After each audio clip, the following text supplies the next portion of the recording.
तुम तक पहुँचे, तो हर एक उम्मती के ऊपर फ़र्ज़ है कि वो दूसरों तक पहुँचे। बल्लिगू अन्नी वलौ आया। तो आप माशाल्लाह अगर आप रमज़ान ट्रांसमिशन से सीख रहे और घर वालों को बताए तो बहुत मुबारक की बात की मुस्तहिक है आप।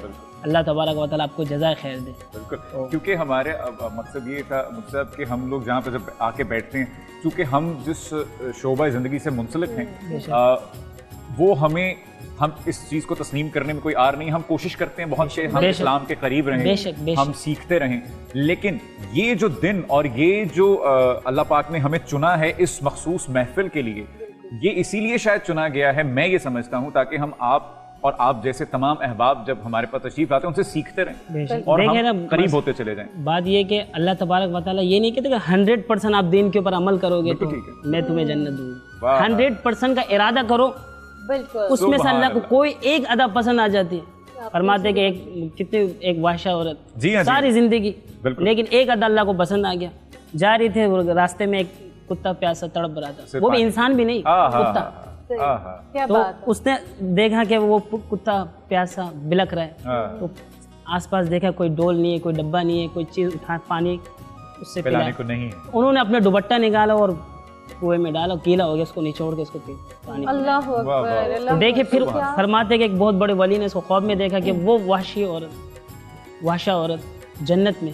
मैं क्या भले रास्ते से जा रही थी एक दफ़ा, तो कुत्ता प्यासा बिलक रहा था, तड़प रही थी वो, तो मैंने वो कुएं से पानी निकाला, अपने दुपट्टे को निचोड़ा, तो उससे उसको पानी पिलाया। तो वो अल्लाह ने ये अदब इतनी पसंद आई अल्लाह को कि अल्लाह ने मेरी तमाम गुनाह को माफ़ कर दिया, सिर्फ एक कुत्ते के साथ।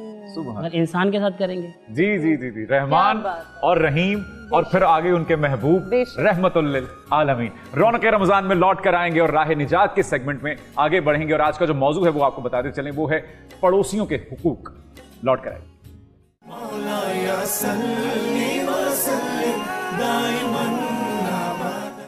Welcome back. आप देख रहे हैं रौनक रमजान और यहाँ बात होने वाली है पड़ोसियों के हुकूक के बारे में। और अब हम जिस सेगमेंट की जानिब जा रहे हैं वो है राह निजात। रमजान रमजान रमजान रौनक रमजान। मुफ्ती साहब, अगर मैं गलत नहीं हूँ तो नबी करीम सल्लल्लाहु अलैहि वसल्लम ने फरमाया कि मुझे जिब्राइल ने पड़ोसियों के हकूक अदा करने की और उनका ख्याल रखने की इतनी ताकीद की कि मुझे गुमा होने लगा कि कहीं कि मुझे डर लगने लगा कि कहीं इनको मेरी विरासत में हुकूक ना मिल जाए। हिस्सेदारी में कि पड़ोसियों को इतना हुकूक है कि विरासत में उसको अल्लाह अकबर शामिल ना कर। इस एक अहादीस मुबारका में सब कुछ मुफस्सल तौर पे बयान हो गया, लेकिन मैं चाहूंगा कि हम जैसे नालायकों और गुनहगारों के लिए आप इसको जरा खोल कर बताइए और आज के मौजू पर रोशनी डालिए। देखें, पड़ोसियों का जो हुकूक है कि फरमाते हैं कि मुस्नद अहमद की हदीस है कि एक सहाबी नबी पाक सल्लल्लाहु अलैहि वसल्लम के पास आए और आकर अर्ज़ के या रसूल अल्लाह, कि एक औरत है जो बड़ी सोम व सलात के पाबंद है, नमाज़ें पढ़ती है, तहज्जुद भी पढ़ती है, रोज़े भी रखती है, कुरान की तिलावत भी करती है और खैरात और सदक़ात भी करती है, लेकिन पड़ोसियों के साथ उसकी ज़ुबान बहुत गंदी। क्या है? मुस्नद अहमद की हदीस है, मैं अपनी कोई बात नहीं सुना, नबी पाक सल्लल्लाहु अलैहि वसल्लम किस्सा नहीं है ये। फरमाते कि वो सोम सलात के पाबंद, रोज़ेदार, ज़कात, खैरात, सदक़ात, तमाम इबादत बंदगी एक तरफ, लेकिन पड़ोसियों के साथ उसकी जो ज़ुबान है ना, या रसूलुल्लाह, बहुत गंदी। आप सल्लल्लाहु अलैहि वसल्लम ने फरमाया वो औरत जहन्नुम में। अल्लाह तबारक व तआला हम सब की पनाह। अब हम में से हर एक बंदा सोचे कि हम अपने पड़ोसी के साथ, मैं अपने घर की बात बता रहा हूँ कि दरवाजे के सामने अगर एक कचरे का ठेला हो ना, तो दूसरा कंपनी देने के लिए जरूर आ जाएगा। जी जी जी, थोड़ी देर बाद। ये भी एक रिवायत है हमारे यहाँ बन गई। दो होंगे तो फिर तीसरा भी आ जाएगा और वहाँ पर एक ढेर लग जाएगा। कितनी बुरी बात है। अब पूछने पे गली वाले से पूछे किसने रखा, भाई किसने रखा, जिन्नात ने आके रख दिया, तो गली वाली तो रखेंगे ना एक दूसरे का। अगर ये पड़ोसियों के हुकूक में से कितनी ये समझ ले ईज़ा देने की बात, एक दूसरे को तकलीफ देने वाली बात, कि आप सल्लल्लाहु अलैहि वसल्लम ने फरमाया कि वो औरत नमाज भी पढ़ रही है, रोज़े भी रख रही है और हज भी कर रही है और इसी तरह सोम व सलात की पाबंद भी है और कुरान की तिलावत भी कर रही है, और वो सब ज़ाया सिर्फ एक। अच्छा, इसमें दो बातें हैं मैंने जो अखज़ की हैं, उसमें दो बातें हैं कि एक तो ज़बान की तलखी, ये एक अलग गुनाह है, और फिर पड़ोसियों के साथ ज़बान की तलखी। अच्छा, फिर और एक औरत के मुतालिक है, फिर उस सहाबी ने दूसरे عرض کی یا رسول اللہ ایک عورت ہے جو فرض نماز پہ اکتفا کرتی ہے عام طور پر جو گھروں میں، ٹھیک ہے، اور اتنے خیرات و صدقات بھی نہیں کرتے، بلکہ پنیر کی روٹیاں بھیگو کر وہ چڑیوں کو دے دیتے، فنا کر دیتے بس، لیکن پڑوسیوں سے اس کے رویہ اور اس کے تعلقات بڑے اچھے ہیں، فرمائیے عورت جنت، کتنی بڑی ہے، سبحان اللہ، کیا بات ہے. سبحان اللہ. اور امام بہقی رحمۃ اللہ علیہ نے شعبۃ الایمان، امام بہقی رحمۃ اللہ علیہ نے شعبۃ الایمان میں تمہید باندھی ہے کہ پڑوسی کے حقوق کے بارے میں فرمایا کہ پڑوسیوں کے ایک دوسرے کے اوپر کیا حقوق ہے. سب سے پہلے اگر وہ مدد چاہے، ایک پڑوسی دوسرے پڑوسی سے مدد مانگ رہا ہے کہ میری ہیلپ کرے، میری مدد کرے، تو فرماتے کہ اس کے اوپر ضروری ہے کہ وہ اس کی ہیلپ کرے، مدد. اب ہوتا یہ کہ اگر مفتی صاحب سوری قطع کلامی کی معافی، اب اس ضروری کو ہم واجب سمجھیں ضروری، کہ اس پر واجب ہے کہ واجب کہ قرآن میں اللہ تبارک و تعالیٰ فرماتے ہیں سورۃ النساء وَاعْبُدُوا اللَّهَ وَلَا تُشْرِكُوا بِهِ شَيْئًا وَبِالْوَالِدَيْنِ إِحْسَانًا وَبِذِي الْقُرْبَى وَالْيَتَامَى وَالْمَسَاكِينِ وَالْجَارِ ذِي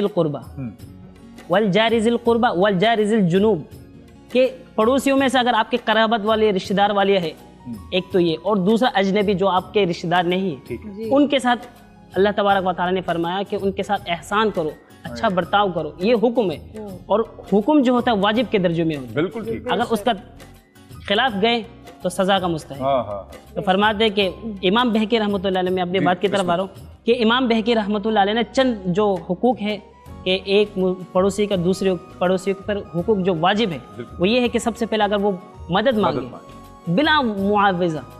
اب ہوتا یہ کہ ہم سے اگر کوئی پڑوسی اگر مدد مانگ رہا ہوتا ہے کہ صرف ہمارے جانے سے اس کا کام بن جاتا ہے، لیکن ہم نہیں جاتے، یار کون جائے گا، چھوڑو یار، اتنے ٹائم فالتو وقت ہمارے پاس، یہ غلط بات ہے. آپ صلی اللہ علیہ وسلم فرماتے ہیں کہ میں مسجد نبوی میں اعتکاف میں موجود ہوں، مسجد نبوی جہاں ایک نماز پڑھنا 50,000 سبحان اللہ، میں مسجد نبوی، اور کون؟ آقا نامدار، دونوں جہانوں کے سردار، سید الانبیاء، امام الانبیاء، خاتم المرسلین، رشک ملائک، صاحب الاولاق، شافع محشر، ساقِ کوثر، آمنہ کی لخت جگر، عبداللہ کے نور نظر، شیر خدا کے برادر، عمر و عثمان کے سسر، رفیق ابو بکر، حضرت محمد مصطفیٰ صلی اللہ علیہ وسلم. وہ فرماتے کہ میں مسجد نبوی میں اعتکاف میں ہوں، اور کوئی مسلمان میرا دوست، میرا بھائی، کوئی مسلمان میرا صحابی میرے پاس آئے اور فرمایا یا رسول اللہ مجھے آپ کی ضرورت ہے، میرے ساتھ چلے، تو فرماتے کہ میں وہ اعتکاف چھوڑ کر اس کے ساتھ مدد کرنے کے لیے جانے کے لیے تیار ہوں.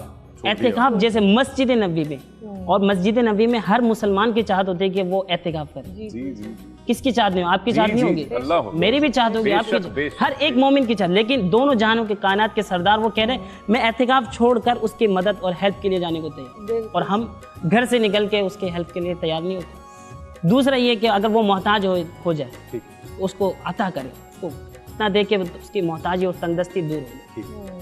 اگر وہ مریض بیمار ہو جائے تو اس کی عیادت کرے، تیمارداری کرے. فرماتے ہیں حدیث شریف میں آتے ہیں کہ جو شخص کسی مریض کی تیمارداری کرتے، عیادت کرتے، 70,000 فرشتے، صبح اگر جاتا ہے تو صبح سے لے کر شام تک 70,000 فرشتے اس کے لیے دعائیں مغفرت، نورانی فرشتے جن سے خطا ہوتی نہیں، جن سے کوئی لغزشات ہوتی نہیں، جن سے کوئی گناہ ہوتی نہیں، وہ فرشتے دعائیں مغفرت کرے. کس کے لیے؟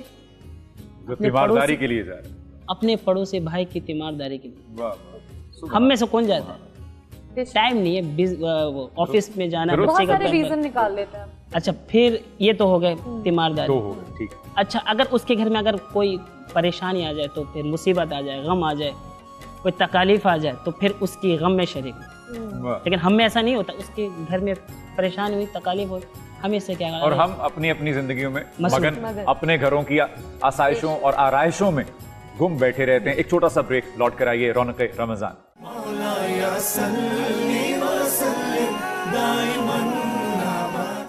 ویلکم بیک ناظرین، آپ دیکھ رہے ہیں رونق رمضان. باتوں کا سلسلہ وہیں سے جوڑیں گے. جی مفتی صاحب کیا فرما رہے تھے آپ؟ تو میں امام بہقی رحمۃ اللہ علیہ کے وہ جو پڑوسیوں کے جو حقوق کے بارے میں اس میں سے کچھ بات عرض کر رہا تھا. تو اس میں سے ایک یہ بھی ہے کہ اگر پڑوسی اگر قرض مانگے تو اس کو قرض دیا جائے. اچھا دیکھیں، ایک ہے صدقہ کرنا اور ایک ہے قرض دینا، اس میں دونوں میں فرق ہے. صدقے میں یہ ہوتا ہے کہ اگلے کی ضرورت ہوتی نہیں ہوتی ہمیں نہیں پتا، ہم نے دینا ہے. لیکن قرض میں یہ ہوتا ہے کہ ہر حال میں اس کو ہمیں پتا ہوتا ہے کہ اس کو ضرورت ہے، تبھی تو مانگ رہا ہے، پریشانی ہو رہی تبھی تو مانگ رہا ہے. فرماتا ہے اگر کوئی پڑوسی اگر قرض مانگ رہا ہے تو اس کو دو.